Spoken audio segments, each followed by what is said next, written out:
I will never forget the day that I taped a piece of paper to my wall showing that I was $100,000 in debt. It was the first time I came face to face with how much I actually owed, but that moment of truth changed everything. Because here's what nobody tells you about paying off debt. It's not about deprivation or having perfect willpower. It's about working with your psychology rather than against it and having a system that actually works. Today, I'm walking you through the exact steps that helped me pay off $100,000 of student loans and credit cards in 4 years, despite starting out living paycheck to paycheck. So if you're tired of feeling trapped by debt despite making a good income, this video is for you. So I have a 3-step process for getting out of debt fast. But before we get into step 1, there's actually a step 0. And that is to identify what is your intrinsic why for wanting to get out of debt. This here is the secret sauce, because getting out of debt is a marathon, not a sprint. It's not going to happen in 3 months, and it's probably something that'll take at least a few years. So you need something that will keep you going and motivated enough to see it through to the end. So at the beginning of my journey, when I wasn't doing anything about my debt, I was super avoidant, making interest-only payments. I initially thought that what I wanted was to travel to nice places, be able to buy nice things. I thought that was my why, but clearly it wasn't motivating enough because it didn't drive me to face my fear of looking at my finances. It wasn't until I came home one day to my parents and noticed for the first time that they were getting gray hairs and that they were starting to age. And then it hit me that one day they are really going to depend on me. And if I never did anything to face my debt, I would never be able to be there for them in the way that I wanted to. So that was my intrinsic why, to break the cycle of debt and lack and money scarcity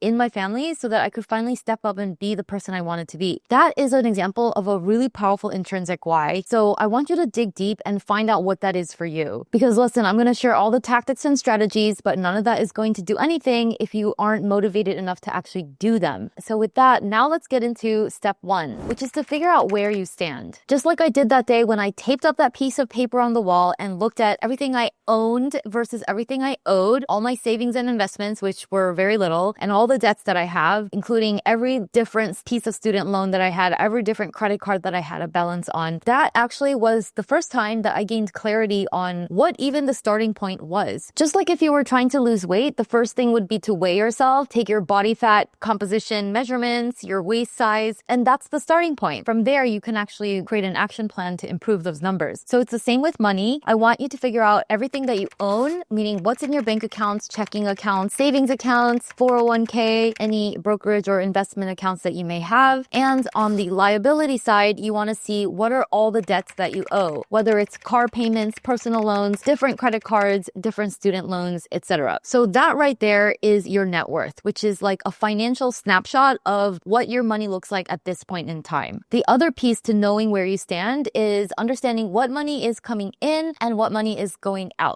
Money in is net pay after taxes have been taken out of your paycheck, after you've set aside taxes, whatever lands in your checking account that you can freely spend. And then for money going out, you want to see everything you spent money on over the last 3 months. I would take the average of the last 3 months, whether the expense was on your credit card, checking account, Venmo, any places where you incur expenses. Now that's going to give you a great idea of your monthly cash flow, and whether that is negative or positive, whatever the numbers say, even if your net worth is negative, I want you to take a deep breath. That is the first thing we're going to do. Whatever the numbers say, there is no judgment. You are where you are. I started out 100,000 in debt. We all have different starting points, and that is okay. We're all running our own race, and from here, we're going to do better. Moving on to step 2, strategizing how to tackle your debt. Before you start throwing money at different debts in an effort to get the balance down, there's a way to approach this cool as a cucumber, strategically, so that you can pay off your debt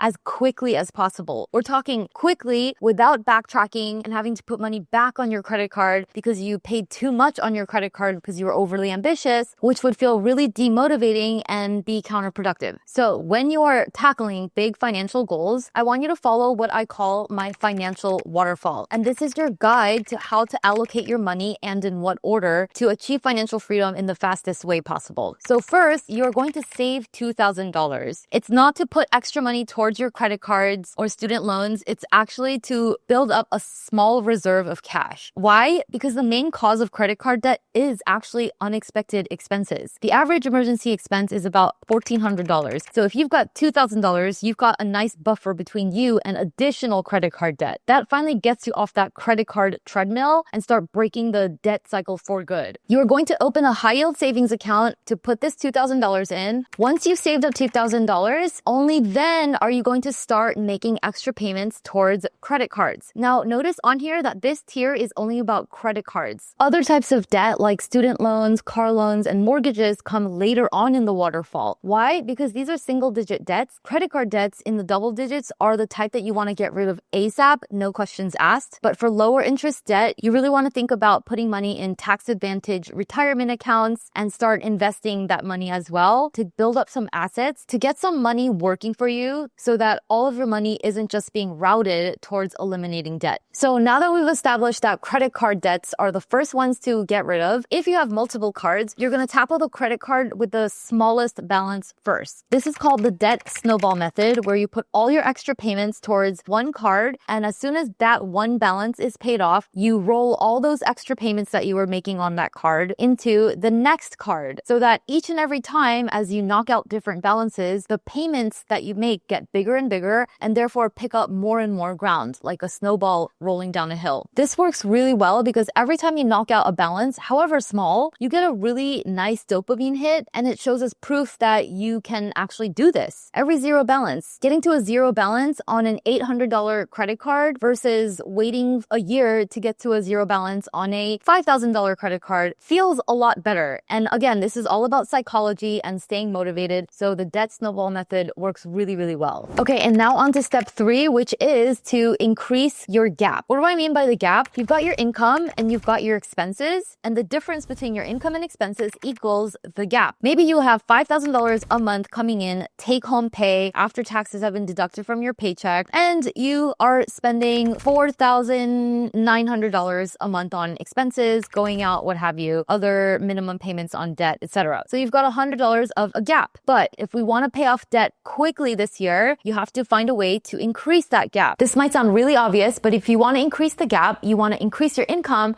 and lower your expenses. And we're going to talk about how to do both, but the best place to start is in increasing your income. Why? Because you can only cut your expenses so much without making yourself miserable, but you can always earn more and increase your income. There's no ceiling on that. So to increase your income, quick little story. When I was at my job, I knew that I had to get serious about paying off my debt, and I had to make some changes, do things that I was scared of doing. So I asked my boss for a raise. I stayed at the office late nights, studying financial statements and doing extra work that my boss never asked me to do. And within a few months, I made myself indispensable to the company. And so from there, I knew that I had leverage and I asked for a raise. And I was terrified, my hands were sweaty, and I was literally prepared for him to fire me or shoot me down. But what happened next shocked me. He told me that he absolutely saw my value, and we worked out a package where I would get a share in upcoming real estate deals. And over the next 2 years, that ended up adding over $50,000 to my income. And all of that went straight towards paying off my debt. So if you really want to accelerate your debt payoff, you increase the gap by increasing your income. Also, that's not to say lowering your expenses isn't a really important piece to this, because if you make a lot of money but spend it all, then you're not making any progress on your debt either, right? So this is where following a budget really, really helps. 50% towards needs, that's rent, cell phone bill, utilities, minimum payments on debt. 30% towards financial goals, which in this case is paying off debt, so extra payments on debt. And then 20% to wants. 50, 30, 20. And yes, I do want you to allocate 20% of your spending towards wants, because it's not sustainable to never go out to eat or do something fun with your friends because you're in debt. That type of super restrictive behavior is exactly why people find it so hard to get out of debt, because they feel deprived and then they backtrack and go out and splurge and spend and then feel like they'll never get out of debt, and then they feel guilty about it, and it just creates this vicious cycle. So I want you to keep a very sustainable pace of 50, 30, 20. You can adjust these percentages to be more aggressive. Maybe you do 40% towards financial goals and only 10% towards wants. I really want you to keep a balance, because you have to think of this as a marathon, not a sprint. But that doesn't mean you can't sprinkle in some sprints in the middle to get there faster. Now, I love this strategy, something I teach in my book. It's called the 10-day sprint. And this is where for 10 days, you're going to actually cut out all of your wants. You're going to get really creative with selling old stuff around the house, picking up a quick cash side hustle like babysitting, dog sitting, something that doesn't take a lot of time to get going. And you're going to throw all that extra money and savings towards debt to make a serious dent in your debt. The goal of this 10-day sprint is to supercharge your debt payoff and also to boost boost your confidence a lot. Because after these 10 days of intense focus, we can do anything for 10 days. You're gonna look back and be so proud of how much debt you've paid off that you're gonna wanna do it again. So